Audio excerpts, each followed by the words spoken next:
اور میرا نبی کہہ رہا ہے کاش میرے ماں باپ زندہ ہوتے، اور نہیں تو میری ماں زندہ ہوتی تو تم دیکھتے میں کیا کرتا۔ میں عشاء کی نماز کے مصلی پہ ہوتا اور میں سورۃ فاتحہ پڑھ رہا ہوتا، اور ادھر سے میرے گھر سے میری ماں مجھے کہتی محمد، تو میں ماں کے لیے نماز توڑ دیتا۔ سبحان۔ ہاں، میں ماں کے لیے نماز توڑ دیتا۔ اور میرے نبی سے پوچھا گیا یا رسول اللہ قیامت کب آئے گی؟ یہ بچیاں غور سے سنیں، سارے سنوں پر یہ خاص طور سے سنیں۔ آپ نے کہا اللہ کو پتہ ہے۔ کہ یا رسول اللہ کوئی نشانی بتا دیں۔ تو آپ نے کہا جب بیٹیاں بھی ماؤں کو ذلیل کریں گی تو قیامت آئے گی۔ جب بیٹیاں بھی ماؤں کو ذلیل کریں گی تو قیامت، ان تلد الامۃ ربتہا، جب ماں کے ساتھ بیٹیاں نوکر جیسا سلوک کریں گی، نوکرانی جیسا سلوک کریں گی تو قیامت کے نکارے پہ چوٹ پڑ کے رہے گی۔ یہ نہیں کہا جب کفر پھیل جائے اور جب اسلام مٹ جائے گا، حالانکہ قیامت اس وقت آئے گی جب دنیا میں ایک مسلمان باقی نہیں رہے گا۔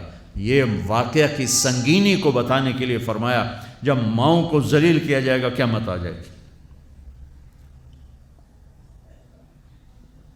میرے نبی نے فرمایا عمر تیرے دور میں ایک شخص آئے گا اویس،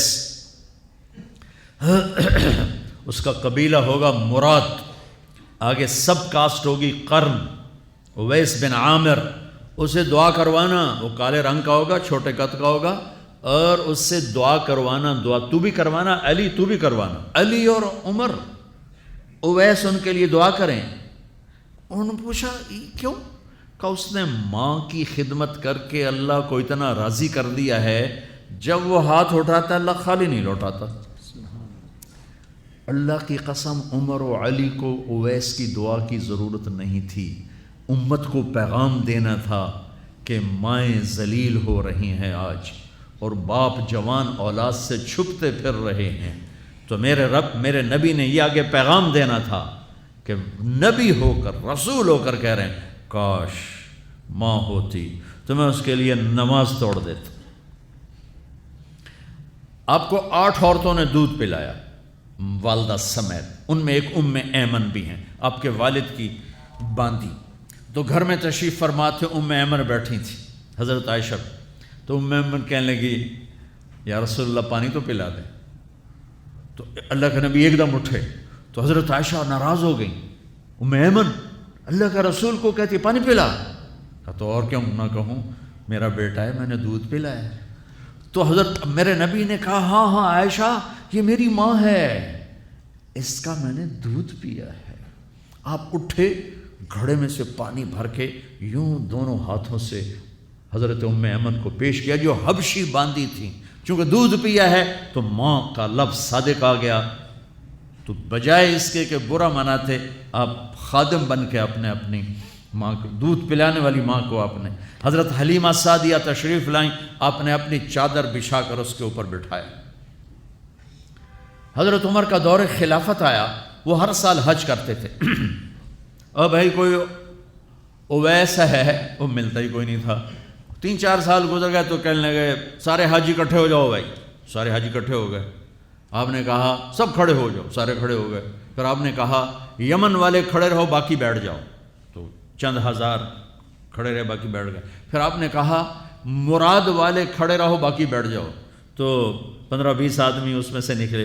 پھر آپ نے کہا مراد کی جو آگے سب کاسٹ ہے قرن والے کھڑے رہو باقی بیٹھ جاؤ، تو صرف ایک آدمی بچا۔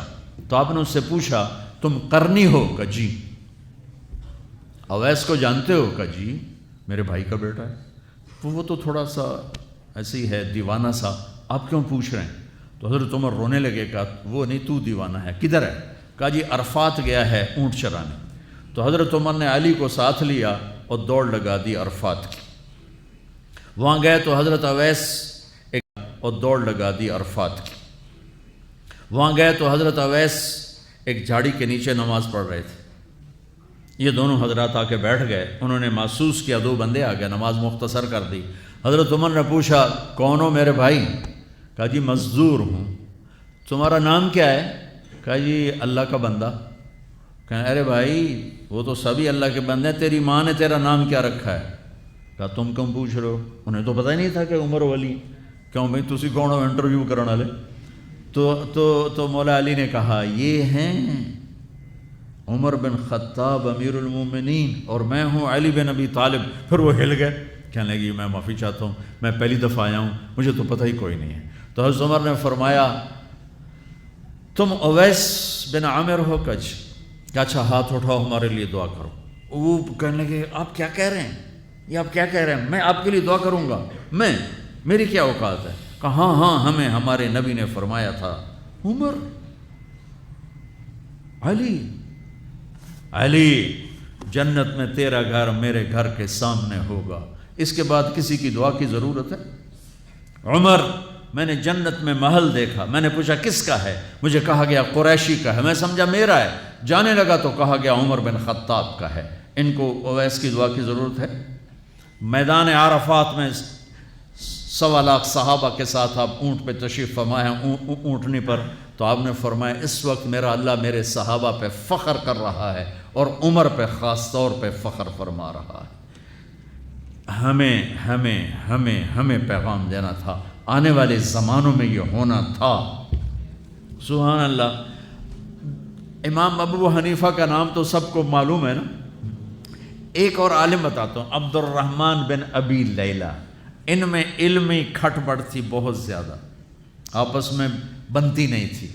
تو ابو حنیفہ جیسی ہستی جن کے کروڑوں فالوور آج ہیں، ان کی ماں کہتی نعمان یہ مسئلہ ہے، جا کے عبد الرحمن سے پوچھ کے آ۔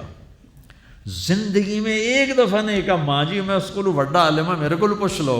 کہا اچھا ماں جی، اپنی چادر اٹھاتے اور پہنچ جاتے دروازے پہ دستک دے کے بھائی مجھے میری اماں نے بھیجا ہے، آپ اس پہ فتویٰ۔ حالانکہ ان کی اپنی رائے اس کے خلاف ہوتی تھی، لیکن ماں کے احترام میں جا کر ان سے مسئلہ پوچھتے جن سے روزانہ مناظرہ ہوتا تھا، روزانہ کھٹ پٹ ہوتی تھی علمی، ماں نے کہہ دیا جا کر ان سے پوچھ کے آتے تھے، اپنی اتنی بڑی علمی قدر و منزلت کو ایک طرف رکھ دیتے تھے، نہیں میری ماں نے مجھے کہا ہے۔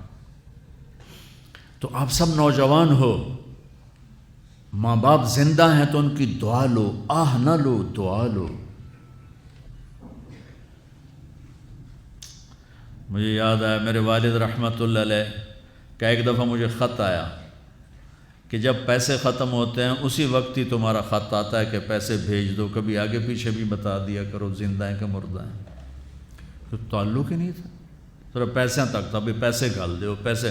اب تو خط کی ضرورت نہیں ہے، فون پہ ہو جاتا ہے، اس وقت یہ خط ہوتے تھے۔ تو میرے والد نے گلے کا خط لکھا، مجھے افسوس ہونا چاہیے تھا، میرے اوپر جوں بھی نہیں رہی، ہم نے والدین کی عظمت کو پڑھا ہی نہیں ہے۔ وہ تو در مصطفیٰ سے یہ چیز ملتی ہے، محمد مصطفیٰ کے در سے یہ سبق ہمیں مل رہا ہے۔